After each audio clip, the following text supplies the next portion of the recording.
एक गांव में, जहां की रातें हमेशा ही रहस्यमय रहती थीं, एक पुराने हवेली में दो भूत बसे थे। हवेली का नाम था भूत बंगला। पहला भूत था वीरू, जो जीवन में बहुत कल्याणकारी था, लेकिन अपने समय से पहले ही अपनी मौत के बाद भी धरती पर रहना चाहता था। दूसरा भूत था बीतू, जो एक समय के बाद भी गुस्सा और बुराई से भरा हुआ था। उसका यही उद्देश्य था कि वह लोगों को डरा सके और उन्हें परेशान कर सके। एक रात जब गांव वाले गहरे नींद में सो रहे थे, वीरू और बीतू ने भूत बंगले में धूमधाम से शोर मचाया।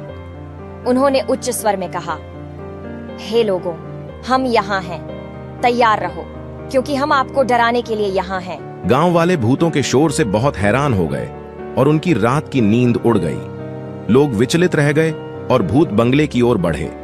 वीरू ने खुदबादी से एक गूंथी हुई कहानी सुनाई, जिसमें भलाई, साहस और नेकी की बातें थीं। लोग उसकी कहानी से प्रेरित होकर अच्छाई की ओर बढ़ने लगे। वहीं बीतू ने डरावनी आवाज में रातों को लोगों को चुनौती दी। वह हर किसी की चिंगारी पर बिना किसी वजह के हंसता रहता था और लोग उससे बचने के लिए अपने घरों में छुप जाते थे।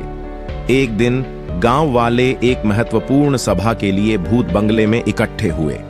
वहां वीरू ने अपनी सकारात्मक कहानी से लोगों को सच्चे धर्म में चलने के लिए प्रेरित किया, जबकि बीतू ने डरावनी बातें सुनाई। सभा में लोगों ने वीरू की ओर रुझान दिखाया और बीतू की बातों को नकारात्मकता से देखा। धीरे धीरे लोग बीतू की ओर से दूर होने लगे और वह अकेला रह गया। भूत बंगले में फिर से शांति बनी और वहां की रातें अब और भी रहस्यमय नहीं रहीं।